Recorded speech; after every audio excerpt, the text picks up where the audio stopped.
I don't know whether you think about Lent very much or if you've done anything this year about it. I was listening to the radio, and it's quite interesting the way that it's still sort of out there in the public sort of psyche, in the public consciousness, because they were talking about what people are going to give up for Lent, and it's obviously still sort of seen a little bit as a time when you give something up. But I don't know if a lot of people know why they're doing that or where that thinking first came from. I like this little picture that a friend of mine put out on Facebook about giving up M&Ms so that it helps you get closer to God, which I thought was which I found quite entertaining. I don't ever give up anything for Lent, really, not now. I don't know if I ever did. I probably tried. Chocolate comes to mind. But I have been trying to think this year a little bit more about what the original story is all about, really.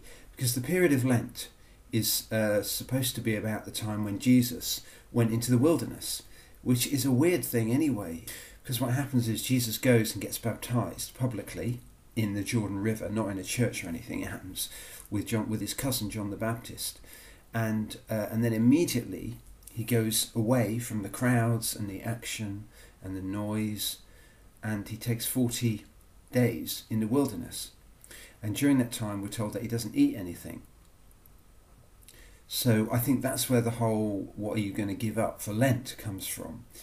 But I was listening to a bishop on the radio, Nick Baines, and he was saying about, he thinks Lent is really about the time when Jesus went to face himself in the wilderness. So one of the reasons for pushing everything else away, the action and the lights and the fame that was starting to come his way, and the food as well actually, was to let everything fall away so that he could be sure who he was and have faced, if you like, his demons and all the stuff that was going to come at him in the future, and get it sorted out there and then, so that when he started to go out and be far more public, he would have dealt with a lot of that already. And I wonder if there's not a lot of wisdom in that when you look at celebrities, especially celebrity nowadays, which is thrust on people quite often, and they haven't had any preparation for it. And time and again, of course, we hear the stories of people ending up in rehab or falling apart with drink or marriages splitting up, and they're just not prepared for everything that life has thrown at them. And for Jesus, this was a time when he did prepare. He got his priorities sorted out. Another reason for him going into the desert is he's an Israelite, and so his history is tied up with a people who had to cross the desert, and that desert was supposed to be a time when they would get to know their God. In fact, things went wrong, and it wasn't great in that sense. But that was the idea, that they would come through this kind of tough time, and it would help them grow in their trust and dependency on God. And I think a lot of people would say today, when they've been through tough times, for some people it's really helped them to grow in their faith. So what Jesus does is he goes deliberately into a desert, into a wilderness, and his ancestors have spent 40 years crossing the desert. So he kind of echoes that by spending these 40 days.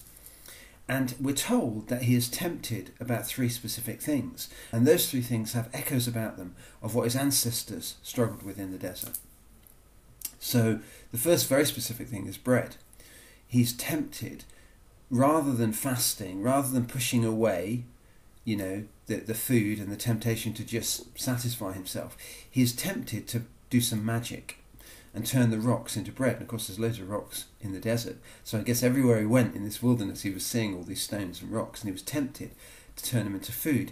Now, in the wilderness, when the Israelites were crossing it, they didn't have any food, and so God gave them what is called manna.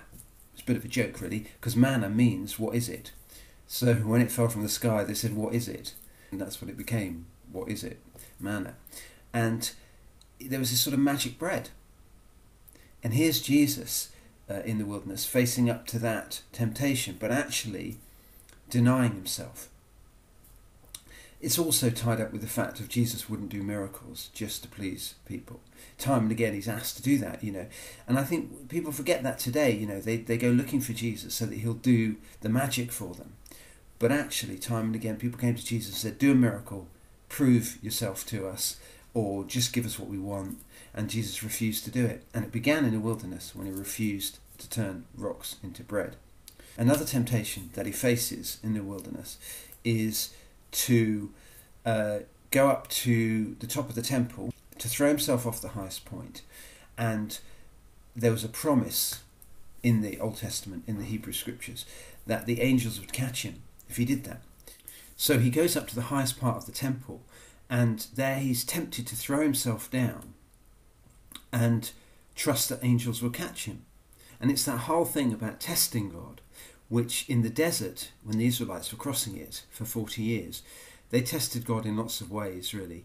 And they kept, demanding their own way. They kept saying, we want to go back home again. We want to go back to that place where we had to escape, in fact, because it was horrible, but they forget that it was horrible. And they put God to the test in all kinds of ways. Another thing about this temple experience of being thrown down and being caught is that that's how some people were executed for blasphemy, apparently. There's a guy called Nick Page who writes about this in his book The Wrong Messiah. And there are stories of people who had spoken against God, blasphemed. They were taken to the highest point of the temple, they were thrown down, and then they were, clubbed to death with rocks on the ground below. And here's Jesus going up to the highest point, being tempted to throw himself off, if you like, sacrifice himself almost, but to survive. Now what that's all to do with is, of course, Jesus is facing the very difficult situation about sacrificing himself, that ultimately he will give his life on the cross for the whole of the cosmos, the whole of the universe. And here he is being tempted to sacrifice himself and then escape at the last minute, be rescued by God. This kind of recurs when he's on the cross and is tempted to come down and save himself, or pray for angels to come and rescue him, all that kind of thing, really. So it's got echoes of that about it as well. The other temptation he faces is to worship the devil, and then he can have all the kingdoms of the world. That's the promise he's given. And of course that's idolatry, which the Israelites, again, in the desert, they, experience that big time. There's the great comedy moment in the Bible where Moses goes up this mountain to meet with God. When he comes down the mountain, what he discovers is the people, while he's been away, they've lost faith, they've got confused, they've looked to the wrong kind of leaders, if you like, or asked the wrong things of their leaders. Basically, they want something to worship. They're like a lot of us, really. We don't like invisible gods. We don't like this kind of, the faith that we have to put in this God that we cannot see. So they want something they can see. So they ask Moses' brother Aaron if he will make a statue for them. So he produces a golden calf. Now when Moses comes down and says, what's going on? Where did that come from?